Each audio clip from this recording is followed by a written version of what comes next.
Hi guys! Welcome in today's video. Kakatapos lang ng trabaho. Kaya naman, samahan nyo kami ngayong araw na kumain sa isa sa pinakapaboritong kainan ng mga Thai. So, tara!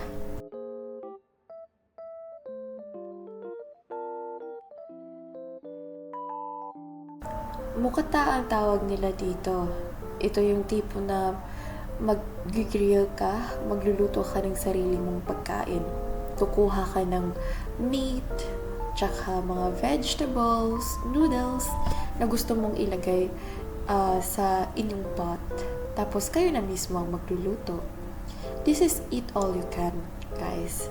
So, magbabayad ka lang ng $299. Depende naman yun sa pupuntahan yung buffet. This is $299 kasi may seafood. So, ayan na, kumuha ko ng meat, tsaka mga gulay na panglagay sa aming mukata. Tapos, may mga fries din sila, tsaka mga desserts. Meron ding mga, parang yung street food. So, ayan, kumuha rin ako ng fries. So, this is our food so far. Kumuha lang kami ng mga tingin namin, kaya namin ubusin. Kasi naman may multa kapag hindi mo naubos yung pagkain mo. So, ayan si Val. Si Val is my friend from work. Yan, nag-uumpisa na siyang magluto. Mayroon kaming, this is the mukata. Mukata yung may sabaw. Tapos, mayroon siyang grill sa taas. Ang sa isa is just grill lang, baga.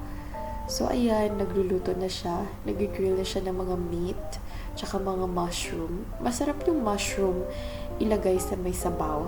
Tsaka yung seafood.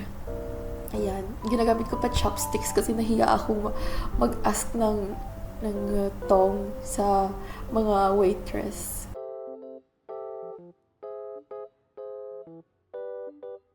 Nakakalibang naman magluto, kaso nakakapagod siya kapag tumagal. Nung una kong na-experience yung magmukata dito sa Thailand, pero napaka-fascinate talaga ako. Kasi, wala lang, hindi ko yan experience dati.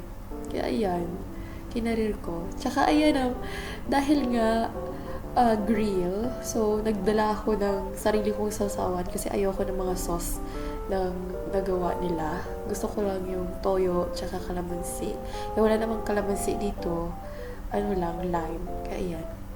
First taste, wow! Amazing!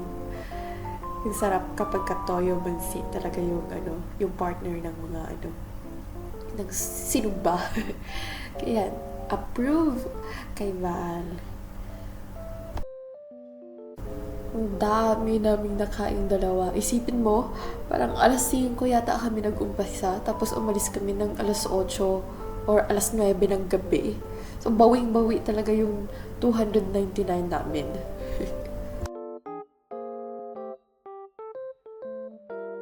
For the taste, masarap naman talaga siya. Masarap yung mga karne nila, kasi may marinated. May choices ka naman eh.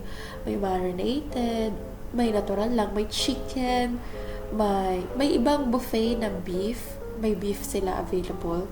Pero usually mga medyo pricey siya. Ito, merong shrimp, merong squid, crabs, pero hindi na kami kumuha. Meron din mga clams, mga tahong, mga ganyan.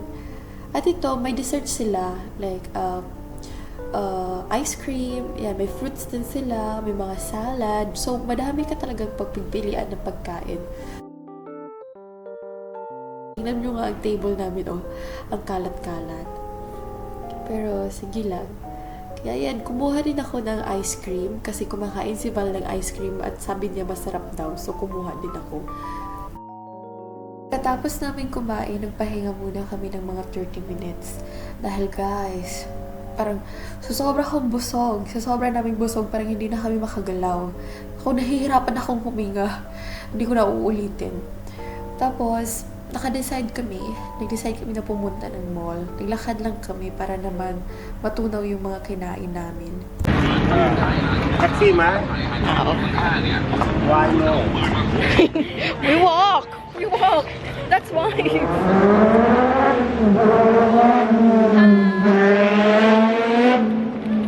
We just finished eating.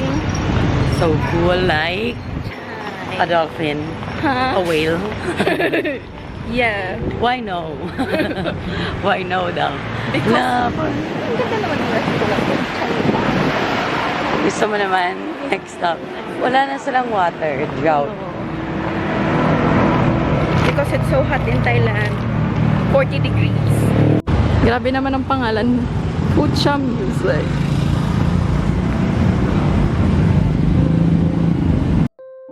Mga 20 minutes yata kami naglakad bago kami nakarating ng mall. Gusto kasi bumili ni Val ng sapatos, tsaka AirPods. Yan, pumunta kami ng Decathlon, tsaka Terminal 21. Tsaka wala na. Patay na yung camera ko, namatay na. And see you again next time. Babush! Bye-bye! Thank you for watching! Mwah!